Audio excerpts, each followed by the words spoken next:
Welcome to another edition of CityLight Seattle's How We Got Our Bible. In fact, what you've noticed probably at this point is that we usually cover two aspects of this subject. Last time I had a guest, Timothy Mitchell, with me who covered first century documents, how we got the Bible from that first time period, the distribution of it from the secretaries to the original writer to the congregations that read it and how they distributed it. And if you have not had a chance to check out that video, please check it out. It's still on our Facebook page. It's also on YouTube as well. Today, we're going to go to a whole nother avenue of origins. We're going to look at some of the English translations, how we got the Bible in our English translation, specifically the birth and creation of the King James Bible. Now, what John and I have decided to do is bring guys on who are smarter than us on certain subjects. We like to cover certain aspects of subjects, and I believe one of the best guys I've ever met on this subject is my friend Timothy Berg. Notice we bring a lot of Timothys on. Timothy Berg's the other one. I'm going to let him introduce himself here just in a second.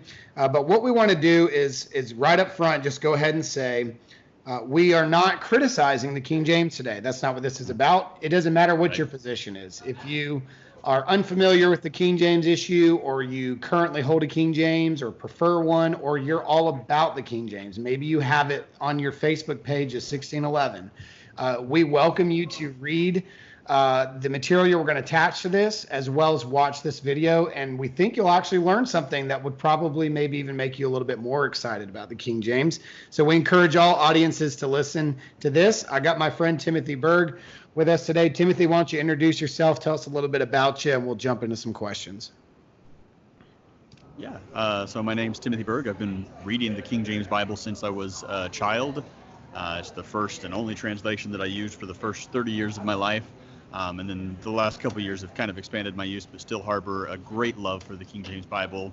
And this past 2 or 3 years in particular, have dug in to study it a whole lot more, its origins and where it came from. I'm currently an MDiv student at Southern Baptist Theological Seminary, but would love eventually to do a PhD specifically in the text behind the King James Bible and its creation. So I'm not a scholar yet, not an expert yet, but have spent several years reading a lot of the material and starting to collect a lot of the primary sources. And I love the King James Bible, for sure.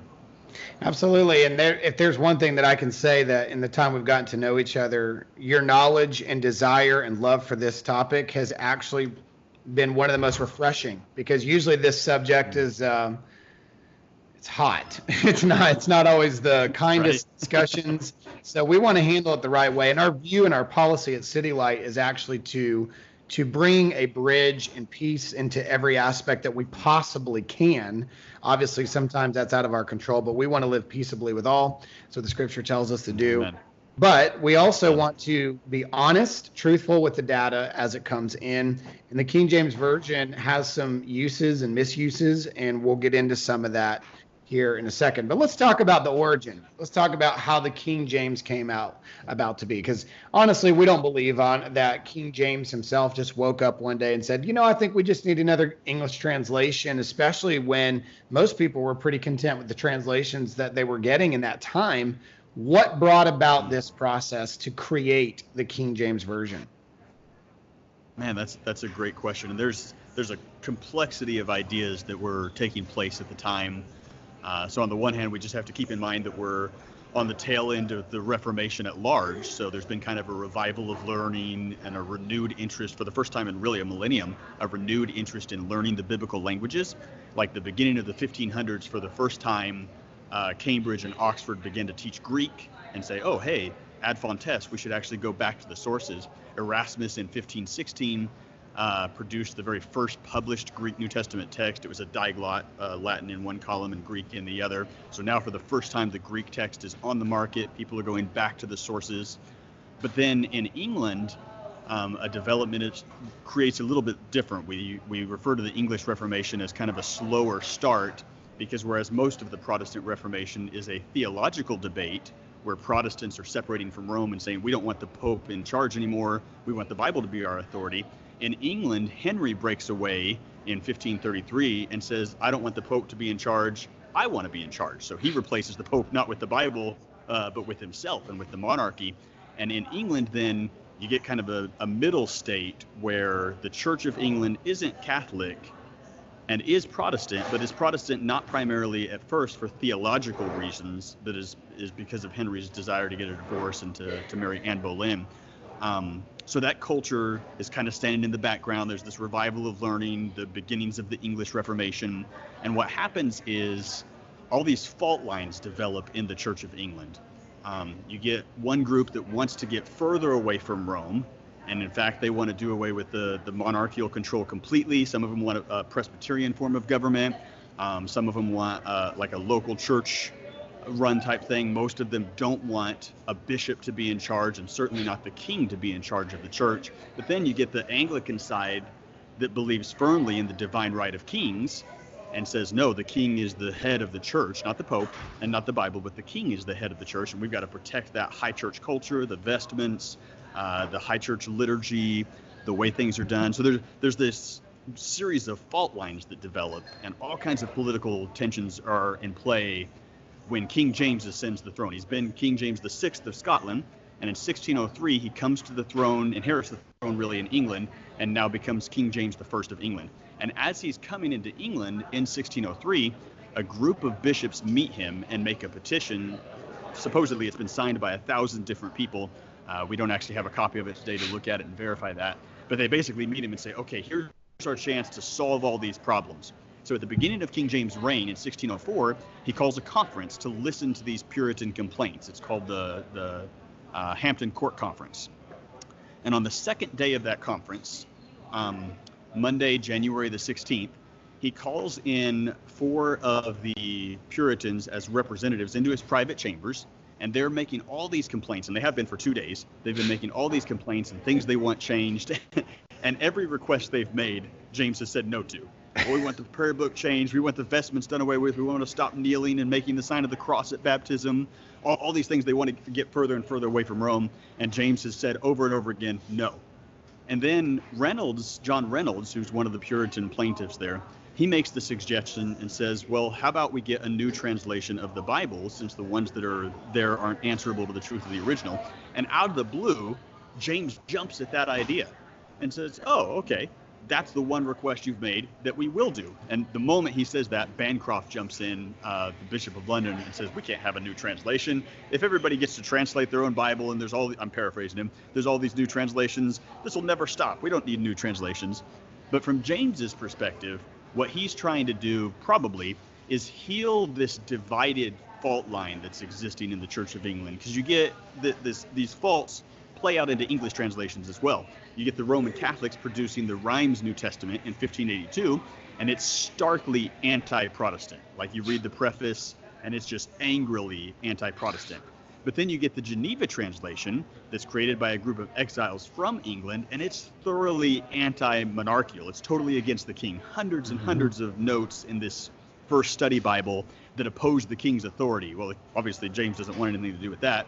So the church has created first the Great Bible, and then a revision of it known as the Bishop's Bible that's produced by these high church Anglicans. But now you've got kind of these fault lines existing where Catholics want the Rheims, the official bishops want the Bishop's Bible, but the common people want the Geneva Bible. And so James thinks, one unified translation is the perfect way to heal these divisions. And so what he decides is that a revision should be made of the Bishop's Bible that they can all work together on and hopefully provide kind of a center point that solves some of that controversy. And he appoints Bishop Richard Bancroft, the Bishop of London, to be over that process, and then they go about creating what we call the King James Bible. That's interesting, Timothy, that the Bishop's Bible was completed around 1602. Then the King James is starting 2 years later, as if it needs a revision. Why, when we talk about revisions, usually there's years and years that go by before there's a new revision. So would you say that politics played a part in this, in the midst of just trying to please everybody? Not that that's a bad thing, not that that's like not a reason to do something, but 2 years goes by. I mean, that's almost like a dump on the bishops. Right. It's not good enough. We need to do better.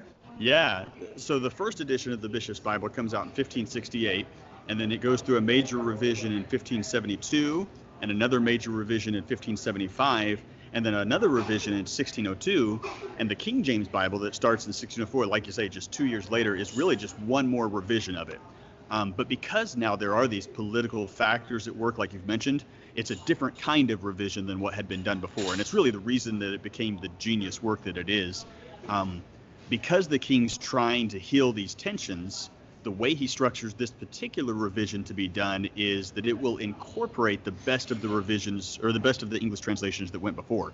So in Bancroft's rules for the translators, the very first rule is follow the text of the bishop's Bible as much as possible. But then the 14th rule says, where other English translations that already exist have done a better job, follow those. So it kind of incorporates the best from all the different sides, including the Geneva Bible, trying its best to please the Protestants, to keep the high church culture accepted, and come up with a unifying translation. So it is really one more revision of the bishop's Bible, just a few years after the last revision had been released. But it's also different from any revision that's ever been done before. It's done by a massive committee, huge numbers of the greatest minds of the age, incorporating the best of the past, incorporating the best work that's been done on the Greek text and the textual criticism of that day, and wrapping all that up together into one, really just standing on the shoulders of giants. And that's what makes it some of the genius that it is. Yeah, and I had studied in the past, maybe we can fill in on this. I had read, actually, when I was pastoring my first church, we moved over to the New King James, and I read a lot of the New King James. I think Farstad was the main writer behind it, and he talked about how the King James actually kept traditional phrasings from like the Matthews, the Matthews Bible, the Geneva Bible, like you mentioned, the bishops. Like there were certain phrases it would keep in the King James to kind of almost honor in a way some of the previous. Because at one point, not even less than 100 years before this, it was illegal. I mean, Tyndale was killed for this, and now they're debating about which one's better. Should we do another one? I mean, a lot's changed in a short period of time. Yeah. Talk about Tyndale a little bit. Their understanding of Tyndale. Yeah, that's actually excellent. And in fact, David Daniel, who just passed away a couple years ago, I think, and was probably the world's leading Tyndale scholar, one of the goals of his whole life was to emphasize how much the King James Bible was really the work of William Tyndale. Because, as you say, the constitutions of Oxford, passed in the 1400s, had made it illegal to own even a scrap of the Bible in English. And that's something very unique to English culture. The rest of the world, Reformation is going on. People are reading the Bible in Latin, Greek, translations are being made. But in England, it's illegal to have an English translation. So the English people don't have a Bible in their language.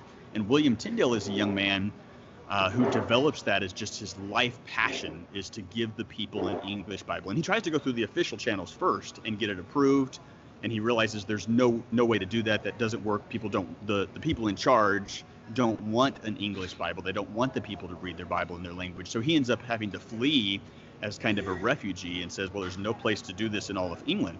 And he begins the work of translating the Bible, or at least the Greek New Testament, for the very first time, translating Greek into English. And he really does it on the run. He starts to print a section of it in Cologne in 1525, and they get interrupted, basically chased out, and so he has to run and flee, and they only get like the first 22 chapters done. And then in 1526, he's able finally to print the entire New Testament in English. The very first time, not that there had been English translation, but the very first time that the original Greek text had been translated, the original language of Greek had been translated into English, and now the people have a Bible in their own tongue. And as you said, Tyndale's captured. He's actually strangled, and then his body's burned at the stake, and his dying prayer is, Lord, open the King of England's eyes. In other words, let them realize that they should be able to have the Bible in their own tongue. The way he phrased it in one meeting, he said before he died, he wanted to see the day, and I'm paraphrasing him a little bit, he said, I want to see the day when the plowboy knows more of the Bible than the Pope. Because he can sit down and read it in his own tongue. And interestingly, just a few weeks after Tyndale's death, after his martyrdom, his prayers answered, and the constitutions of Oxford are lifted, and now it is legal to have English translations. And over the course of the next 100 years, up until the King James, you get just this spate of different English translations. And in fact, as you mentioned before, as the King James is incorporating these earlier English translations, most of what they're incorporating comes from Tyndale. In fact, a study by Skuzen that uses a computer model to trace how much of the language follows another determined that 83.7% of the King James New Testament is actually the wording of William Tyndale that they've simply retweeted without giving him direct credit. And as one other author just a few years ago said, by any modern standards, We would call that plagiarism. Plagiarism. Yeah, they're just stealing the language of Tyndale. But that wasn't a problem in that time, and that wasn't considered an immoral thing to do in that time. But it gives the genius of the King James Bible its voice. And David Daniel noted, he said, wonder is still voiced, that it seems like the dignitaries that King James hired somehow miraculously all spoke with one voice. And he said, how did that happen? Well, it's simple. That voice, never acknowledged by them, was the voice of William Tyndale. And really, as we read the King James Bible today, we are still, for the most part, listening to the voice of William Tyndale. So would you say that, having read a lot of the work of the translators themselves, do they allude to Tyndale's work, and are they pretty transparent about these other translations? Or even John Wycliffe, who started the tradition of a lot of the English, he did it from Latin, but did they honor those guys in their work by saying, and these guys were tremendous, we look up to them, we want to honor them? Did they say anything like that in their own work? Yeah. In their translations, they refer to previous in their printed sermons, they refer to previous translations a lot. We don't have as much from them as we wish we did, but they definitely had a sense of honor. And probably the place where that comes to fullest expression is in the preface to the King James Bible that Miles Smith pens. And he explains in just beautiful language that they are not, by producing a new revision of the Bible, they're not dogging on everything that's gone before. They're not making fun of Tyndale. They're not saying Tyndale was bad. They're not dishonoring the sacrifice of Wycliffe. He says we're actually intending to honor them by repeating their work, being influenced by their work, and just taking one more step in a long progression that they had started. They had started the progression of producing the Bible in English and then revising it. And Smith says we're just continuing that legacy. We're producing, revising, and updating the Bible in English, still trying to do, he doesn't mention Tyndale's name, but still trying to do what those guys that came before were doing. So yeah, they definitely go out of their way to honor that legacy. So I think what we need to take away from the first part here is that the King James Version was not a new work, and that the translators did not say it was a new work. They were open and honest in saying that they were continuing works before them and really revising more than they were anything. Yeah. That's good to know. Exactly right. So 1604 happens. It's time to put pen and paper together and get this thing done. It's time to start the process. What did that look like when it came to stages of putting this together from Genesis to Revelation? How did that look when they started the process in 1604?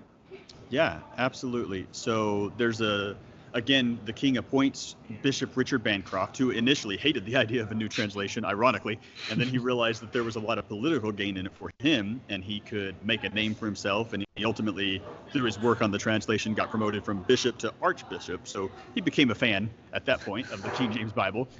So he's appointed to run it, and he creates a list of 15 rules and decides to disperse the work across 6 different companies. He proposes that this work should be done, and it basically takes place in 3 different stages. The first stage is work that's going to be done by companies, and to figure out who those companies are going to be at 3 locations, he appoints a particular head to choose translators that'll divide in 3 different locations into 2 groups each.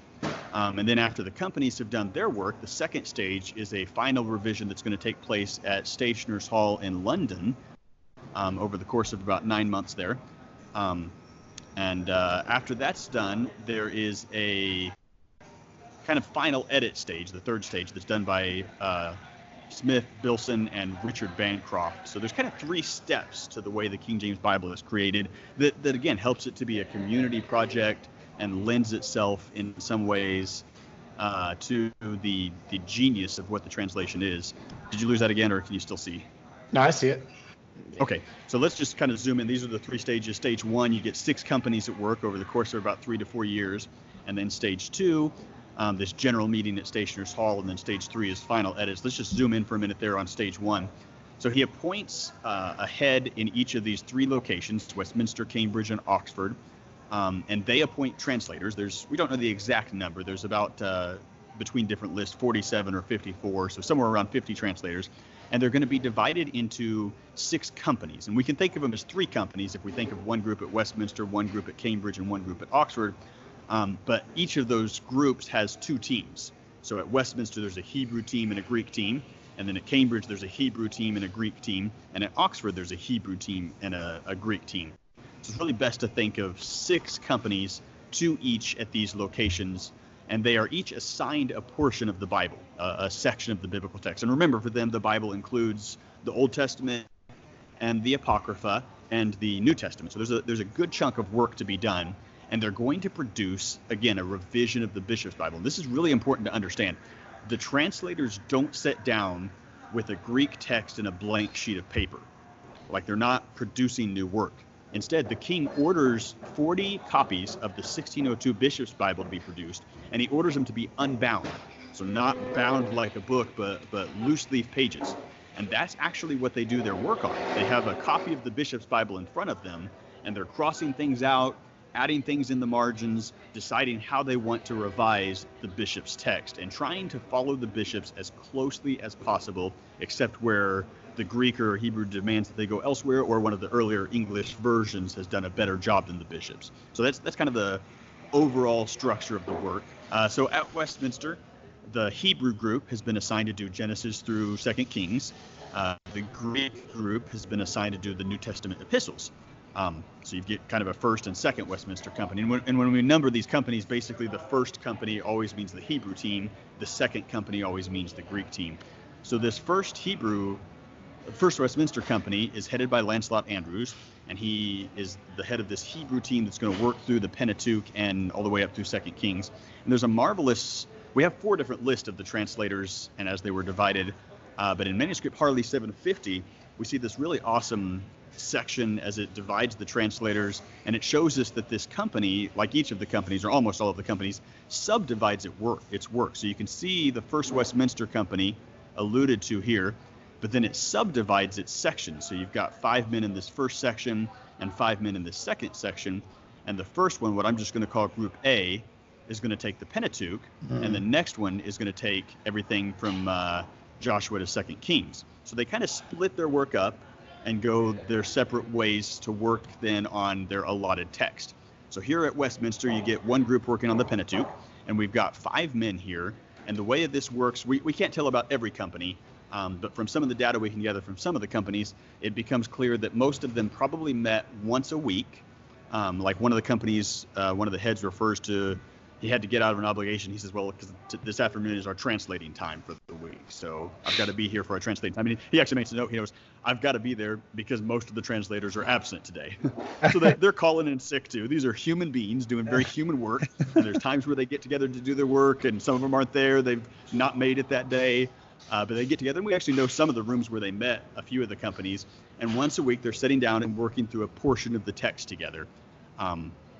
During this stage. So if you just picture in your mind, you've got at any particular company or subdivision of that company, you've got 3 to 6 men gathered around a table, and they're working through a chunk of the text. They've got unbound copies of the Bishop's Bible in their hand, and they've got a Greek text, maybe 1 or 2 texts. They've got some commentaries. They've got some of the works by the fathers and earlier English translations, and they're going around debating for this section of the text for the day, what updates should we make to the King James Bible? Which is really helpful to understand, because there's some myths that go around, and there's, in some people's mind, when they hear that 50 to 60 of the best scholars of the day work on the King James Bible, that some people get this idea in their mind that means 60 people sit down all at once for 7 solid years, every day, from morning to night, working over this text. And that's just not the way things worked. Right. It's not the way things were set up. In this stage 1, the company stage, there's really just a handful of men at a time working on a very small subdivision of the text. They're not starting fresh. They're working with the Bishop's Bible and proposing revisions to that Bishop's Bible. And we actually have today draft work from several of those companies that allows us to kind of see what their work looked like, how they did their work. So for example, at Oxford, if we zoom in on the second Oxford company, which is going to take the Gospels, Acts, and Revelation, they're headed by Thomas Ravis, and they divide into 2 little subgroups. One group takes the Gospels, composed of just these 5 men that you can see here on the screen. And you can see in manuscript Harley 750 how it's divided with just those 4 men being assigned to the 4 Gospels. And we can actually watch on as they do their work. So what we have here on the right is a copy of what's known as Bodleian Bishop's 1602. It's a Bishop's Bible, a 1602 Bishop's Bible that has annotations all through it. And it actually records the second Oxford company's work Actually, it records two different stages of the revision, but the first one, what we call S1, records this company working through and saying, here's the recommended edits that we want to make to the bishop's Bible. So they're crossing things out, adding things in the margin, and we can literally watch on while they're doing this work, producing this first stage of the revision of the bishop's Bible that will become what we call the King James Bible. So it happens in a way that some people today would almost seem irreverent. Like they're crossing things out in their Bible, adding things in the margin, but it's them trying to take their Bible and move it one step further along and make it better. They're just like revisions are produced today. People are starting with what they have and trying to make it better in light of the best scholarship of the day. Like you said, they took the most recent edition of the Bishop's Bible, the most recent edition of the Greek text of Beza, and they also used Stephanus and the Complutensian Polyglot and a few others. They're trying to take the most advanced scholarship of their day and make their Bible even better than it was. Just one more step in that long process. And we'll put this graphic hopefully in a link where you guys can zoom through, and anyone that's watching will be able to kind of zoom in and look at whatever company they want, who does what work. We've got, I should note here, we don't have as much detail about how they worked as some people would like us to. There was a fire in the 1600s that destroyed a lot of material that was recorded about the King James, and that gets brought up sometimes as though, well, therefore we've lost everything. And it is true. We don't have as much data as we wish we did. But we need to keep that in perspective because we do actually know more about the creation of the King James Bible than any other comparable English translation. Like a Tyndale scholar would give his right arm to have as much material as we do about the creation of the King James Bible. Their draft work, their sermons, the list of, you can see here on the screen at the center, that's one of the list of the rules, the last half of the list of the rules, listing rules 7 through 14. The summary of the rules that were given to Dort in 1617. We have loads and loads of primary source material. It doesn't answer all of our questions, but it does tell us a lot more about this translation than we know about any other earlier English translation. So that's this first stage. These companies divide up and over the course of about 3 to 4 years work through their allotted portions of the text, and then they've each been asked to forward that material to this general meeting that's going to take place in Stationers Hall. Before I go on to that second stage, do you have any other questions about that first stage? All the materials they had. So you covered that they had Beza, probably the 1598, Stephanus, maybe even Erasmus's work was hanging around somewhere. The Complutensian Polyglot. Did they made mention at times of checking other sources like Ethiopic, I think, and so forth. Did they get that from other works, or did they actually physically have those copies with them, or do we not know? That's a great question. We can't answer every question, but we do have, again, more data than some people would realize. We actually have a slip. If you think of going to a library and you check out a book at a library and get a receipt, for what you've checked out, we actually have one of those library receipts from the translators as they were doing their work and what books they checked out to use, which is really cool. Yeah, so sometimes we can tell like exactly what editions they had in their hands. But again, it happens over 3 different stages, so that changes a little bit. So in any particular room, what one company or subdivision of a company has is probably a little bit different from what over in Oxford another company has in their hands. So it's a little bit different. But we do know, looking back, that yes, they made heavy use of Beza's edition, probably as 1598, heavy use of Stephanus, probably at times, some of them used the Complutensian Polyglot. And yeah, we do know there's actually been some question in the past, did they use Erasmus? And Scrivener, for example, just kind of skirts over Erasmus as though they didn't have him. But John Boyce records notes during what we're going to call stage 2, and I'll show you some of those in a second. And he actually in his notes mentions at several points the annotations of Erasmus. So he at least has in his hand a copy of Erasmus. And one of those library indexes that we have notes that they have an edition of Erasmus as well. So yeah, they've got all kinds of sources around them, and they're borrowing from different things, doing their best with what they've got, using the text in front of them, and not using, you bring up a really good point, they don't use just one text. So when they're translating or revising the New Testament, it's not a revision based on just one Greek text. They're using multiple Greek texts, and therefore what they're also actually doing is, in a way, creating their own Greek text. As they make different textual decisions where Erasmus has one reading and Beza has another reading, and we may show an example of these later, they're in making those textual choices, creating a Greek text behind the King James Bible that was different from every Greek text that had been published up to that point. That text wouldn't be printed by them. They didn't sit down and go, oh, now that we've made all these decisions, let's print this text. It was later published for the very first time in 1881 by Frederick Scribner, when he went back and said, okay, what sources do they use? Which places did they follow which? Let me print that text. So they never put it together and printed it, but their choices created a new Greek text, a revision, really, of the Greek text, which, if you think about it, is very, very similar, if you're familiar with how the NIV was created, to what the NIV did. The NIV has a committee for Bible translation that meets every year, and as they work through the text, they start with the NA28, but they sometimes make different textual decisions. And in fact, in the third edition, I think, when they were working on their text, they had about 300 places where they differed from the NA28. And so they realized, we've actually basically constructed our own Greek text here, and they later printed that Greek text. So the Greek text behind the NIV is actually printed as a separate Greek New Testament text. In its third edition now, it has 588 minor differences from the NA28 standard Greek text. And they basically did the translation first, and then realized, oh, in our translation work, we've also basically created a new text. Let's print that text. Same thing happens with the King James. They're doing their revision of the bishops. They're making textual choices and decisions. And as a result, they end up creating the Greek text. And Scribner comes along later for various reasons and says, we need to print this Greek text. And it gets published for the first time in 1881. Yes. Good point. Well, so what happens at stage 2? What hits at stage 2? Yeah, so stage 2, yeah. After stage 1, the companies have done their work, and they probably finished at different times, and they did their work at different levels with different degrees of carefulness. But then they all forward their work to a general meeting at Stationers' Hall. And Ward Allen pinned down for us that this meeting took place in 1610 and only extended for 9 months. And the way it worked was 2 representatives from each of the 6 companies were sent with their copy of the text as they've done it so far to this meeting. So they show up and they've got a Bible that contains their portion of the text and the edits that they've suggested, that their company has suggested to that portion of the text. And now a dozen of them get together in a room, and over the course of about 9 months, they work over the entire text and make final revisions, final edits. And what's interesting is they're very often disagreeing with the work that the companies have done.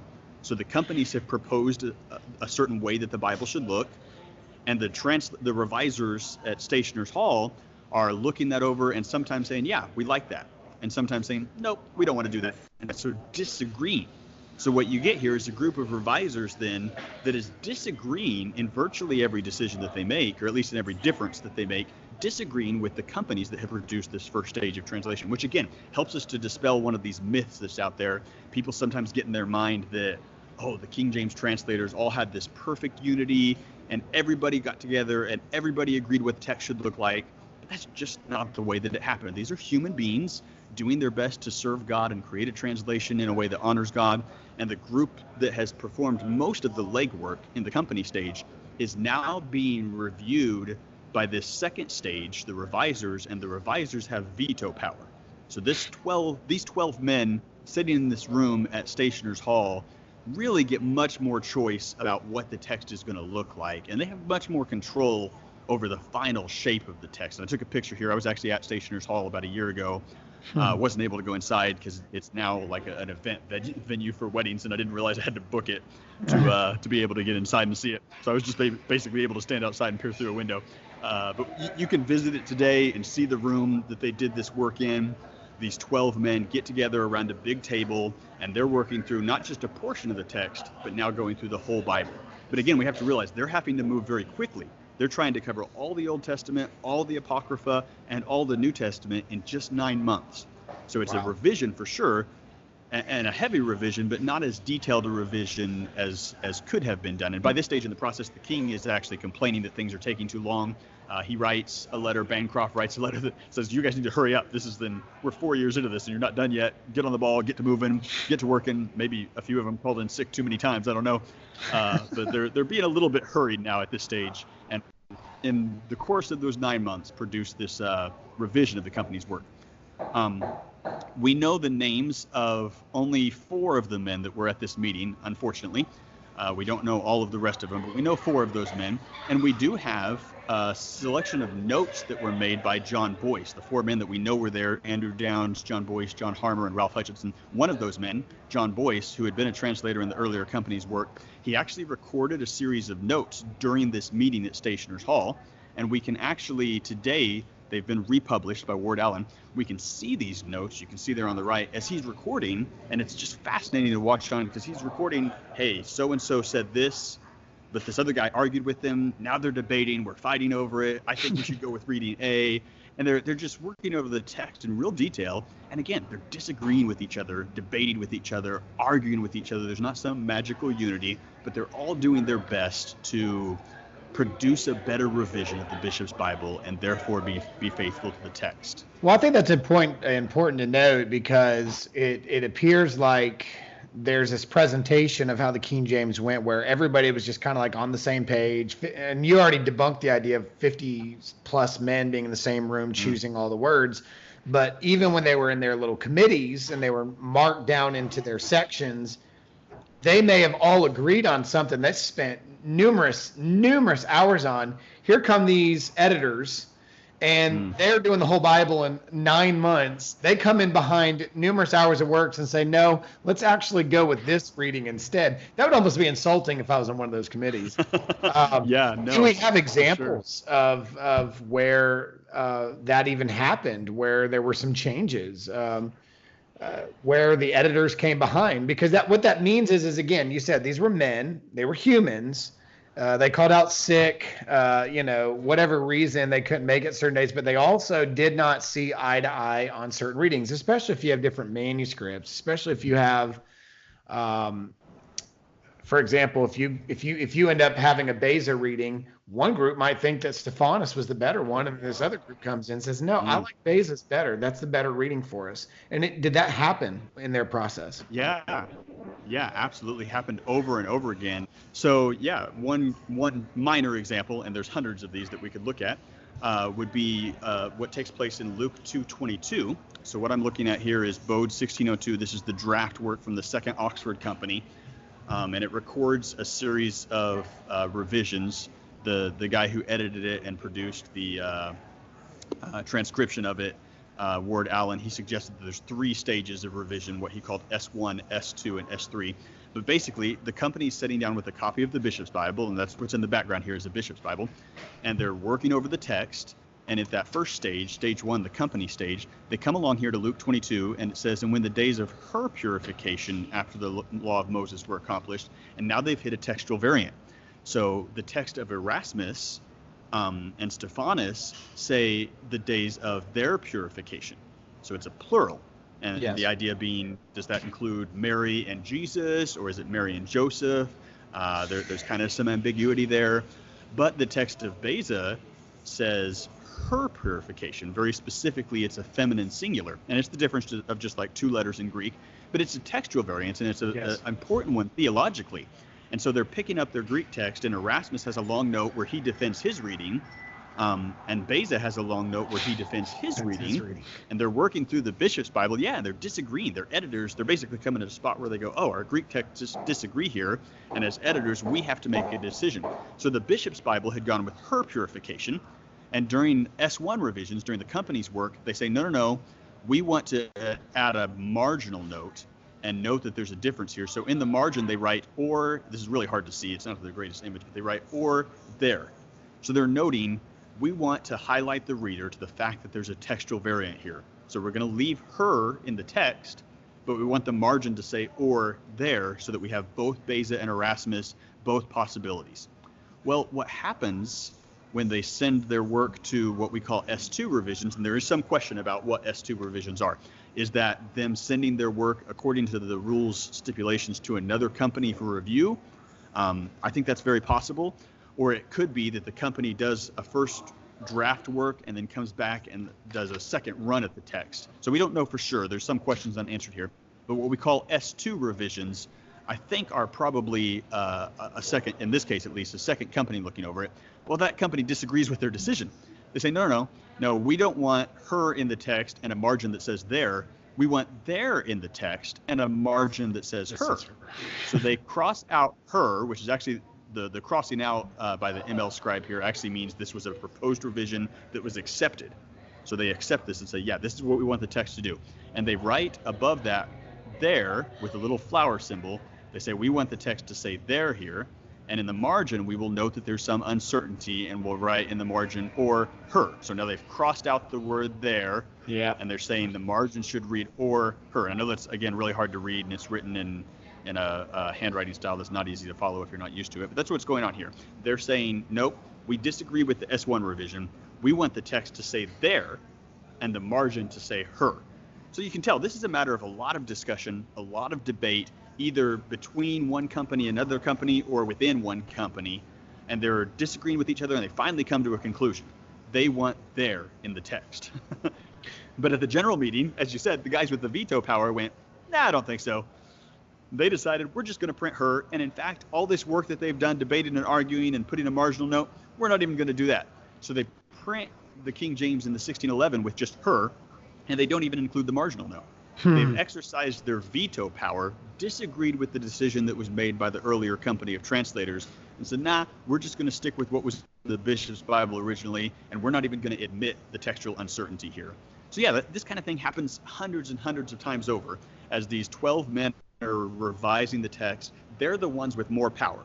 They're the ones making the veto decisions. They're the ones more responsible than anybody else for the creation of the text. So again, this myth that there's 50 men making this decision, well, actually what's happening here is a group of men worked for 3 years through the text, made a decision, ratified it, and a group of 12 men said, nah, we're going to throw that out the window.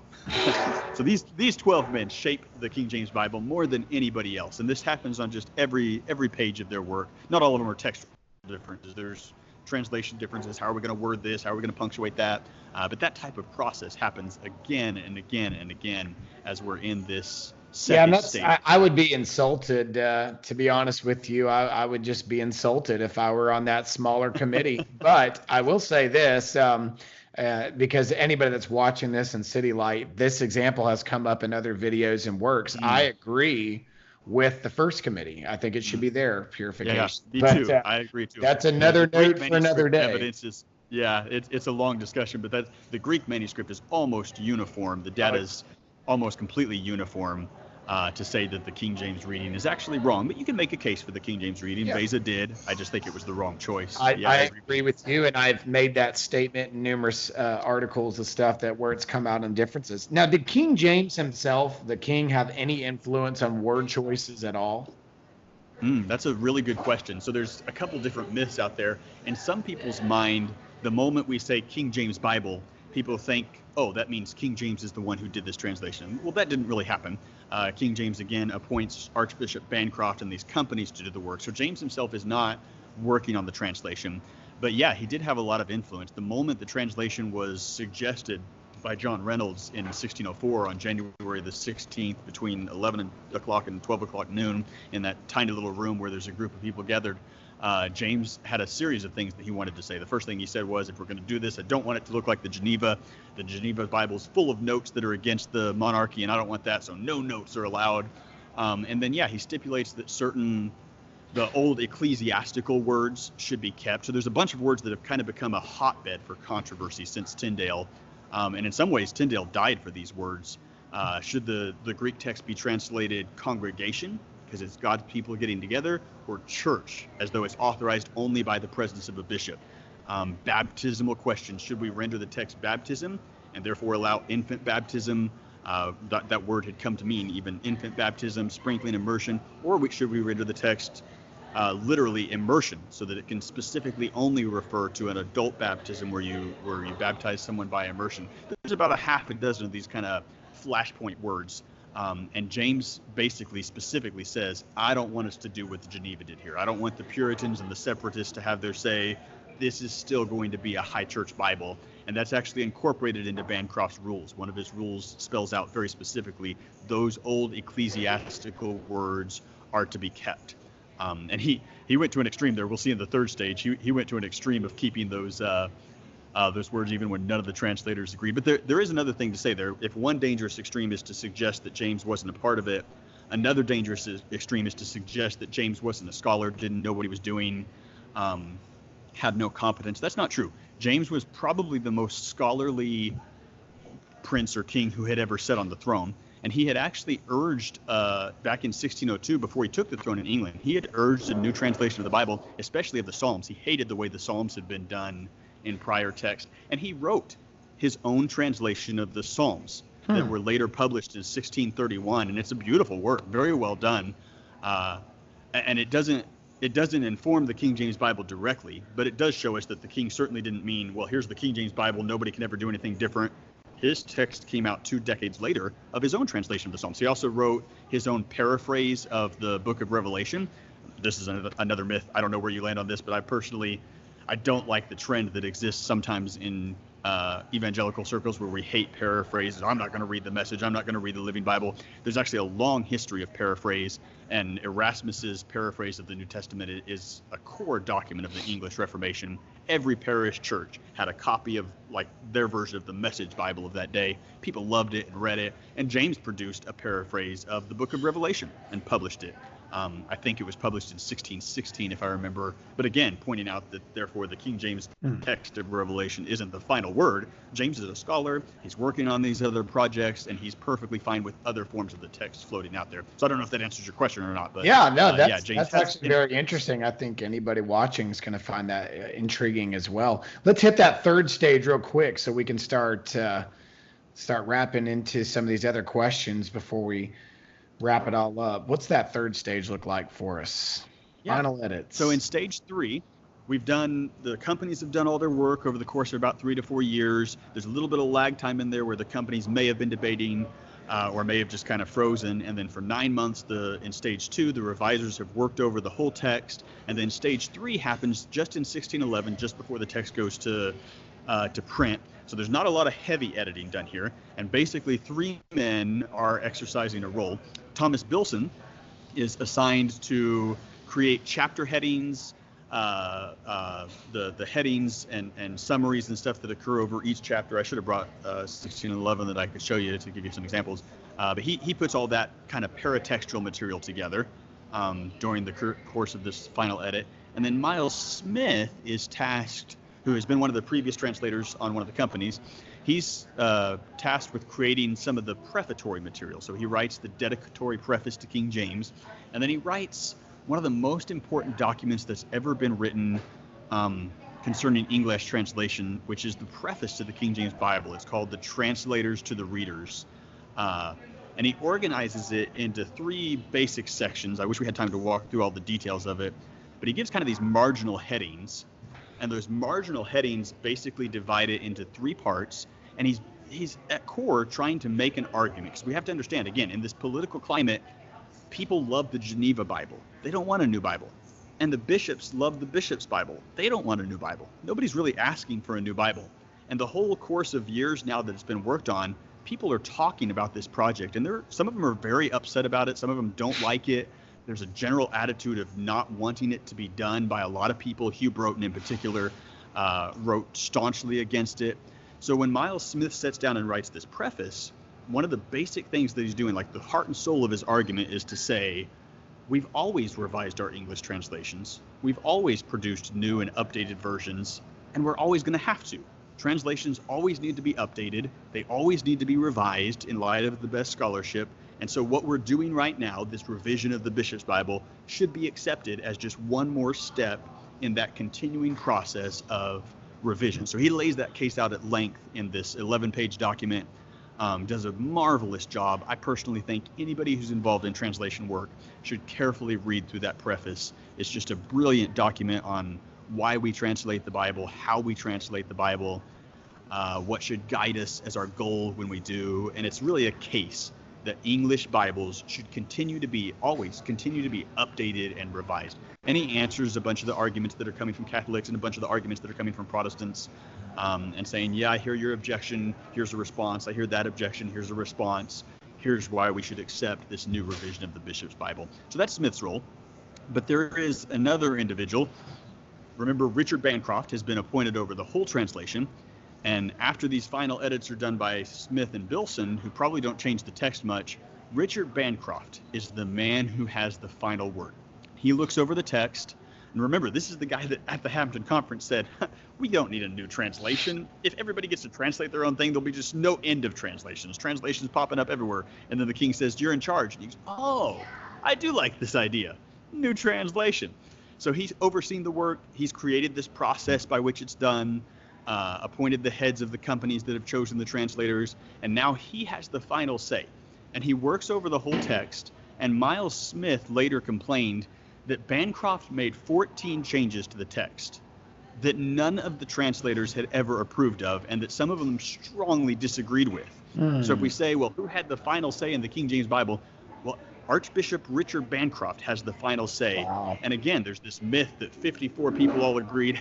Actually, Bancroft's the final man who has the final word, and he makes some changes to the text. And it's always been kind of an enigma of history. We have loads of sources that talk about it. We actually only know what one of those changes were. And it gives us a little bit of a hint of what the others might have been. They're all said to be places where Bancroft, again, in this political climate, was interested in upholding the authority of the bishops, like the monarchy, the divine right of kings, the bishops as the representatives of the apostles. And the one place that we know that he did make an edit that the translators all didn't want is in Acts chapter 1 and verse 20.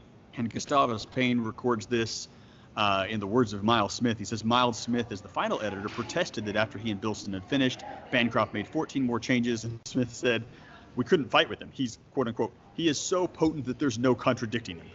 He's the man in charge. He has the final say, and he was known as being kind of a hard, harsh individual, so they couldn't argue with him. And he cited as one example that glorious word bishopric, even for Judas in Acts 1:20, which this goes back to what you were asking earlier about hot button words. Episcope was a hot button word. How do we translate that?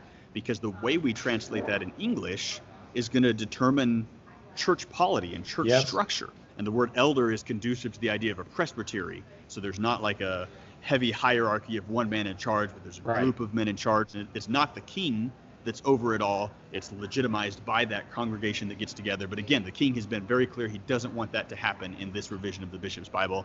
And Bancroft is very clear that he wants to assert the authority of the bishops. Understand that for the Roman Catholic Church, the Pope is the living representative of the apostles. Apostolic succession is giving a living voice in the Pope or the magisterium. In most Protestant faith, there's seen to be rather an apostolic succession of doctrine. So the Bible itself has authority. But again, the Church of England is kind of this via media in between that says actually the living voice of the apostles is the king, and he delegates that authority to bishops. So your bishop legitimizes the church, legitimizes your meeting. If the bishop's not there, you don't actually have a church meeting. He legitimizes baptisms, ordinations, marriage. It's the presence of the bishop that grants authority. So the bishop equals apostolic voice. And the one change where we can see Bancroft changing the text is done to assert that view. And in Acts chapter 1 and verse 20, they're talking about replacing Judas, and they cite from Psalms 109. And the word that's used to describe his office, Bancroft changes it and says, I want it to say his bishopric let another take, which isn't what the translators had decided on. Right. And it was a very, very controversial move because people are saying this is Judas we're talking about. How can you grant such a high status to the great traitor who betrayed Jesus? And Bancroft's thinking is, yeah, but we have to maintain authority comes from the office, not the man. And that office of apostle is equal in authority to the bishop, or in other words, the bishop has equal authority to an apostle. So even though it's controversial and people hate it and the rest of the translators didn't want it, he puts in this word bishopric as just one more way to make sure that the King James Bible asserts the truth that the bishop speaks with the authority of an apostle by virtue of the position of his office, entirely regardless of the character of the man, entirely regardless of his morality, even if he's a traitor like Judas. Wow. The bishop speaks as the apostle. So Bancroft has this final word. I wish we knew. It's always been a question in history. We just don't know what the other 13 edits were. But it was said that they were all for that same purpose. It was all for the purpose of him establishing the authority of the bishops and the prelate and the high church structure. But at the end of the day, while William Tyndale wrote most of the wording that became the King James Bible, it was Archbishop Richard Bancroft who had the final word, and more than anybody else had the final say in the shape of the King James Bible, and even made some tweaks to the text that we don't even know what are, but we know that they were disagreed to by the rest of the translators, and they were just Bancroft saying, I have the authority from the king, and I get to decide what the text should say. So that's kind of the three stages that they walk through. Now, that's very interesting. I think that's actually very helpful, because most people would not have. I never heard these things when growing up, honoring and understanding the King James Version. What about at the, let's talk about this. When it was released, we talk about all the disagreement. We got to summarize some of this pretty quick, but I do want to touch on this. When it was released, was everybody just really receptive of it? Were they kind of like, yeah, I don't like this. I don't like this translation. What was the first initial reception from the masses of people?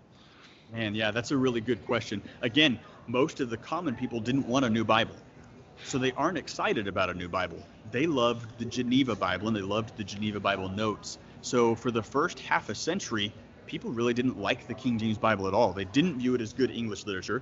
They didn't think of it as the best translation of the text. And there's some debate that happens among scholars in recent years about the early reception of the King James. Mordecai Feingold has argued for a higher view of the early reception of the King James. But David Norton has written a massive 2-volume work, which he's condensed into a volume just on the history of the English Bible as literature.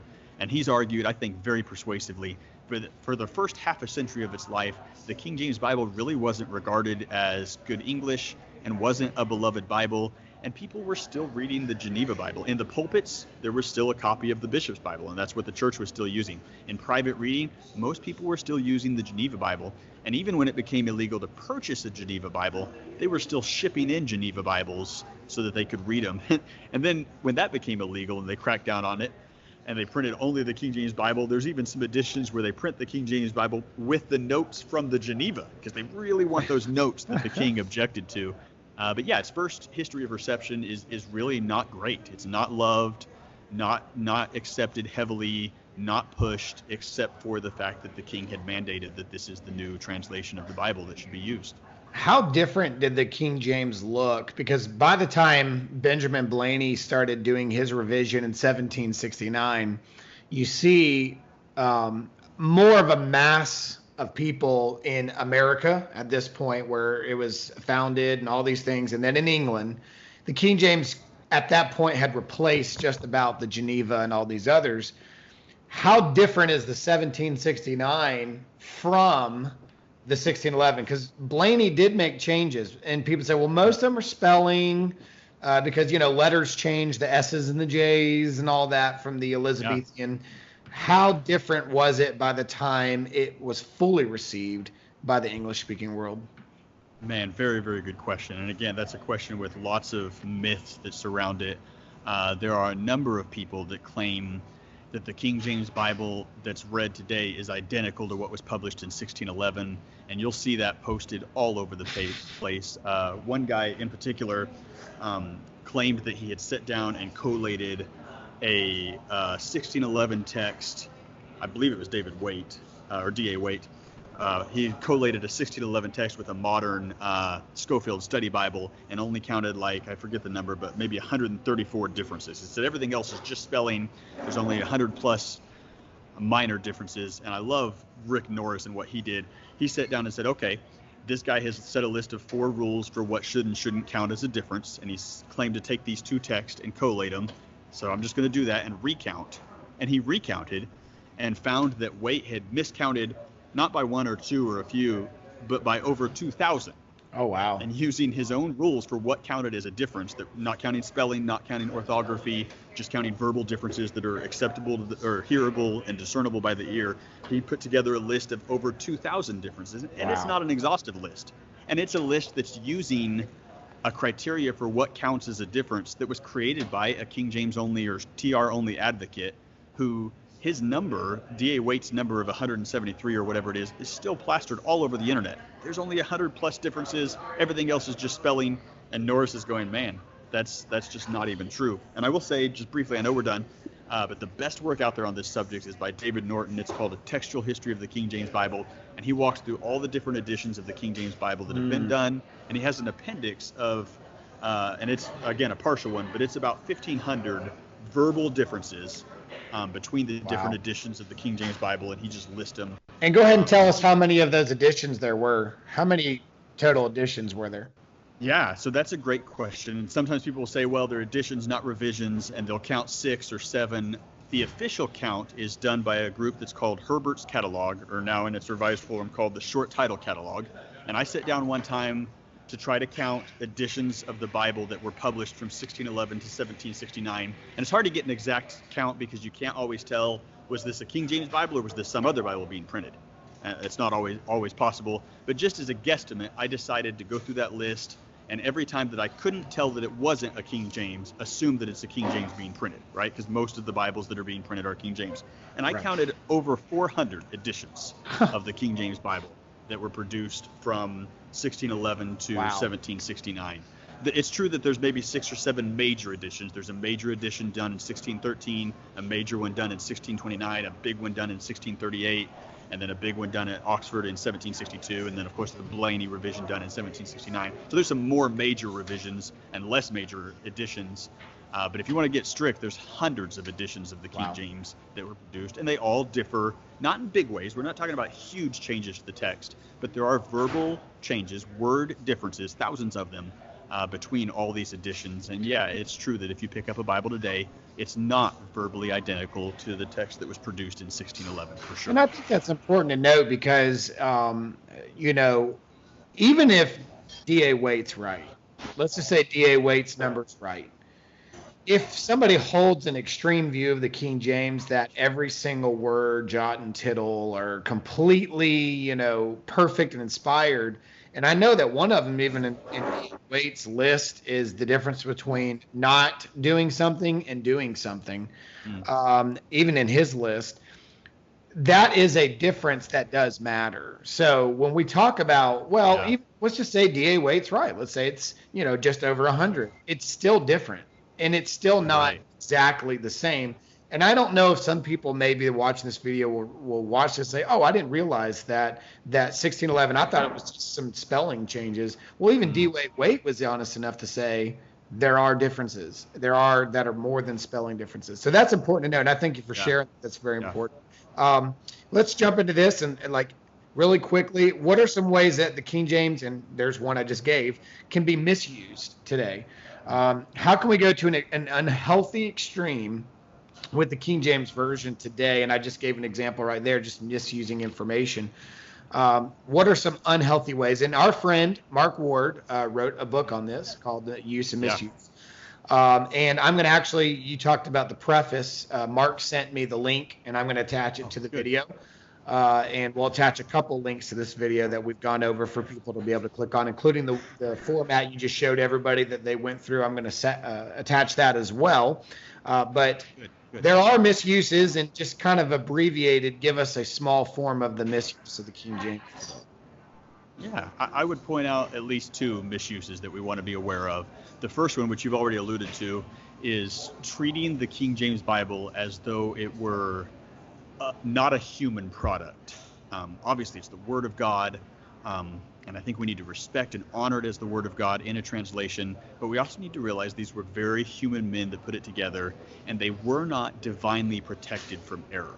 So anyone who comes along and their conclusion is that the King James Bible has no errors in it, I think that's a misuse of the King James Bible. It just doesn't honor what God was doing in the creation of it, and it leads to there's a variety of different nasty views. Maybe nasty is not the right word, but a variety of different views that can pop up, whether someone calls themselves King James only or TR only.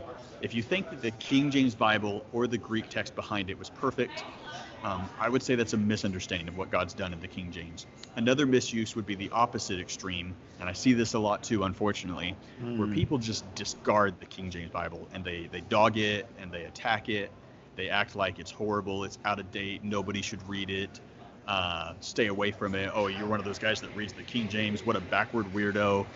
That's a misuse of the King James too, right? That's an extreme view. The King James is a beautiful text. It's the most elegant translation, in my opinion, that's ever been created in English, and it's the product of years of work of godly scholars, and it has a 400-year heritage of being valuable and of use in the church. I still read it every week. It's not my primary Bible, but I read it every week, and I think we should stay away from either of those two dangerous extremes, either viewing it as perfect or just disregarding it altogether. And then I would agree with Ward. His basic thesis is that to try to use the King James Bible as a modern vernacular version is a misuse of the King James, and I tend to agree. I'm pretty much right there with him at that point. Yeah. And so what ways, and you just alluded to it a little bit, what ways can we actually honor? You just talked about it's 400-year heritage. I mean, God has used it. Great revivals have taken place. Charles Spurgeon. Yes. I mean, we can go through name after name of the great preachers in the English language that God has used.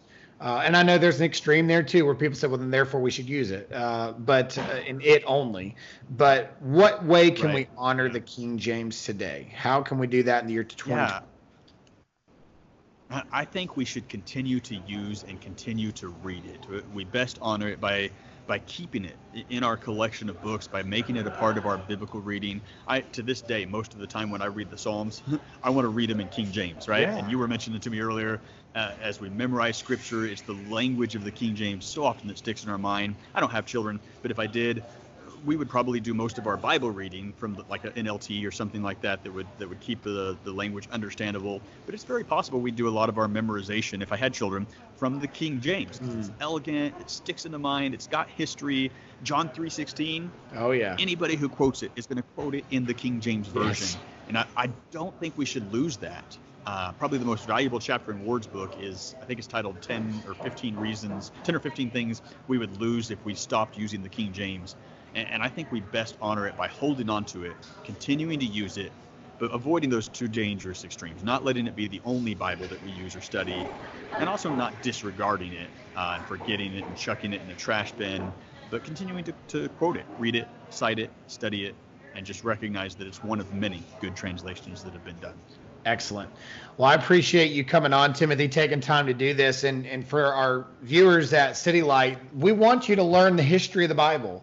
The Greek and Hebrew Bible and how the Word of God came from the original autographs, which we're going to continue going through. We're going to be working through textual variants. I've got other guests coming on. John and I are going to tackle these issues.